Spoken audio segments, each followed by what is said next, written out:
Bien bonjour, ce que nous avons fait sur les portefeuilles allocation pilotée, équilibre et offensive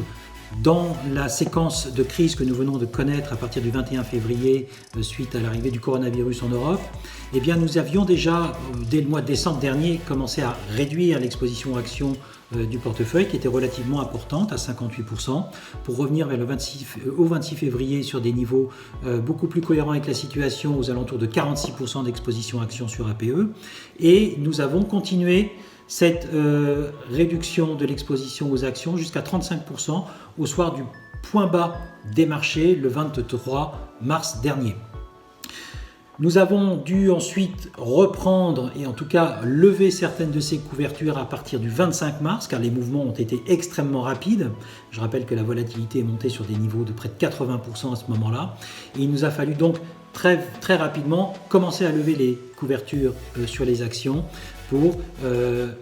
éviter de ne pas se faire prendre dans ce rebond action très fort et resensibiliser le portefeuille progressivement au risque action, ce que nous avons fait pour revenir au 8 avril dernier, donc il y a quelques jours, à quasiment 47% d'actions, c'est-à-dire très proche des indices de l'indice de référence du portefeuille, 47% donc pour APE et 76% pour APO. Sur les taux, nous avons réajusté notre sensibilité de manière très importante également, puisque nous étions partis en début d'année avec une très faible sensibilité de 0,5, puisque les taux étaient en train de remonter depuis le dernier trimestre 2019.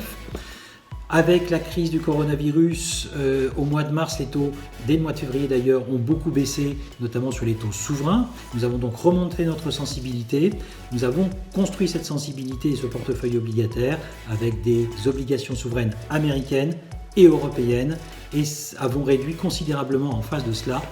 toutes les obligations et les expositions aux obligations de crédit, investment grade et naturellement high yield. En termes de diversification, nous avons réduit les stratégies alternatives présentes dans le portefeuille. Nous avons maintenu notre exposition sur l'or et nous avons également maintenu notre exposition au dollar que nous avions fortement renforcée au mois de janvier, passant de 12% à 30% sur allocation pilotée équilibre et de 22% à 43% sur allocation pilotée offensive. Les performances des deux portefeuilles s'affichent respectivement au 8 avril à moins 13,26% pour allocation pilotée équilibre et moins 14,38% pour allocation pilotée offensive depuis le début de l'année. Pour ce qui concerne les perspectives de marché pour les semaines qui viennent, il y a deux points importants. Le premier, c'est que le pic de contamination semble avoir été dépassé en Europe, notamment en Italie et en Espagne. Il est probablement sur le point d'être dépassé en France, et tant mieux. La nouvelle peut-être un peu moins bonne, c'est que la période de confinement risque de durer plus longtemps que prévu. On entend parler beaucoup de chefs d'État, à commencer par M. Macron en France, de déconfinement. Ce déconfinement est évidemment un risque majeur que ne souhaitent pas forcément prendre n'importe comment les chefs d'État qui auront à décider de ce déconfinement. Et on sait très bien aujourd'hui que plus cette période de déconfinement durera longtemps, plus l'économie sera impactée par sa fermeture partielle en tout cas. Donc il nous semble que la dynamique de rebond en cours peut encore peut-être se poursuivre sur quelques pourcents, 6 ou 8% sur l'Europe dans les jours de la semaine prochaine, en tout cas dans les jours à venir. Mais le risque pour nous est que les marchés finalement, une fois qu'ils auront digéré ces bonnes nouvelles, comprendront que le confinement risque de durer plus longtemps et puissent être tentés de reprendre des profits suite à cette forte hausse pour ceux qui ont bien pris le rebond et s'attacher de nouveau aux données dures qui seront des données apportées par les entreprises et par les résultats des entreprises, notamment sur le premier trimestre avec la saison des résultats qui ouvre la semaine prochaine et qui pourrait réserver des nouvelles un peu moins bonnes, notamment dans la mesure où nous pensons que les marchés n'ont pas forcément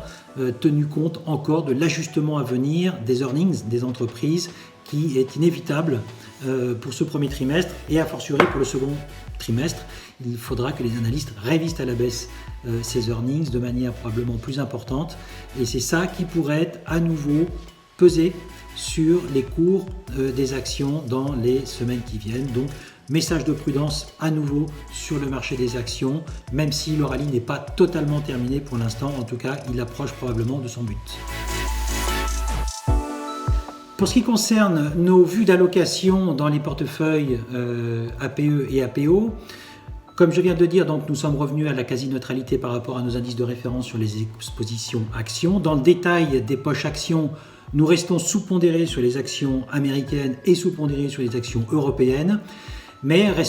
sommes revenus en tout cas surpondérés sur les actions de la zone Asie émergente, et nous avions rajouté également une exposition à la Suisse en Europe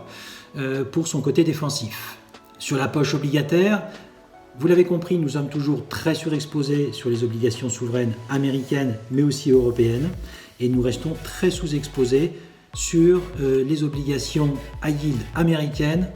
et européennes également.